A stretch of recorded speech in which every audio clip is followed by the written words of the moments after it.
Assalamualaikum warahmatullahi wabarakatuh. Saya Ablan Zakilillah dari kelas 3B, jurusan Ilmu Ekonomi dan Keuangan Islam, Fakultas Pendidikan Ekonomi dan Bisnis, Universitas Pendidikan Indonesia. Dalam kesempatan kali ini, saya akan sedikit membahas tentang perbedaan antara ekonomi mikro konvensional dengan ekonomi mikro Islam.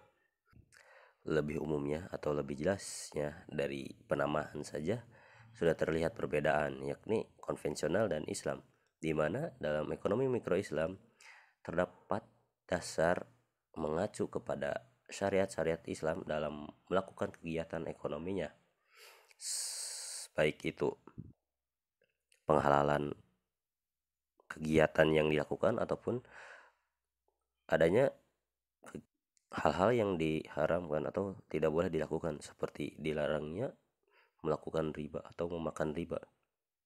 Sedangkan di konvensional itu tidak melakukan atau tidak didasarkan kepada syariat Islam, di mana dalam konvensional itu adanya bunga yang bisa dikategorikan kepada riba dalam syariat Islam.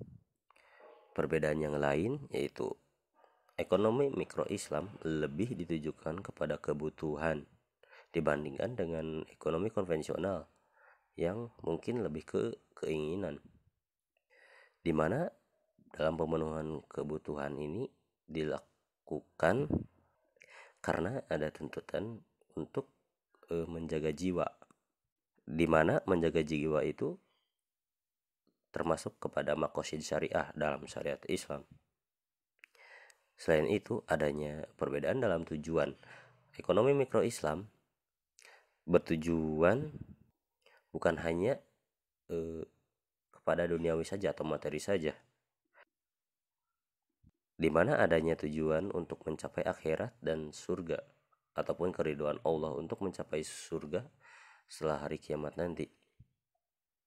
Sedangkan ekonomi konvensional atau ekonomi mikro Islam didasarkan hanya untuk memperoleh materi duniawi saja. Mungkin lebih singkatnya, perbedaan antara ekonomi konvensional dan ekonomi mikro Islam adalah ekonomi mikro Islam itu menggunakan syariat Islam yang isinya itu berbagai macam hal yang boleh dilakukan ataupun tidak boleh dilakukan, seperti pelarangan riba. Sedangkan di dalam ekonomi mikro konvensional itu tidak ada syariat Islam. Salah satunya adalah dilakukannya bunga atau bisa disebut dengan riba. Dan riba itu mungkin bunga itu dalam ekonomi konvensional bisa merugikan salah satu pihak. Makanya di dalam syariat Islam itu tidak diperbolehkan. Karena di dalam ekonomi mikro Islam juga adanya sebuah keadilan, agar tidak ada salah satu pihak yang dirugikan. Serta singkatnya, perbedaan dari ekonomi mikro konvensional dan mikro Islam itu adanya tujuan akhirat ataupun surga pada ekonomi mikro Islam, sedangkan pada ekonomi mikro konvensional tidak adanya tujuan tersebut. Mungkin hanya sekian, semoga bermanfaat. Pasti ada kesalahan, maka dari itu mohon dimaafkan. Wassalamualaikum warahmatullahi wabarakatuh.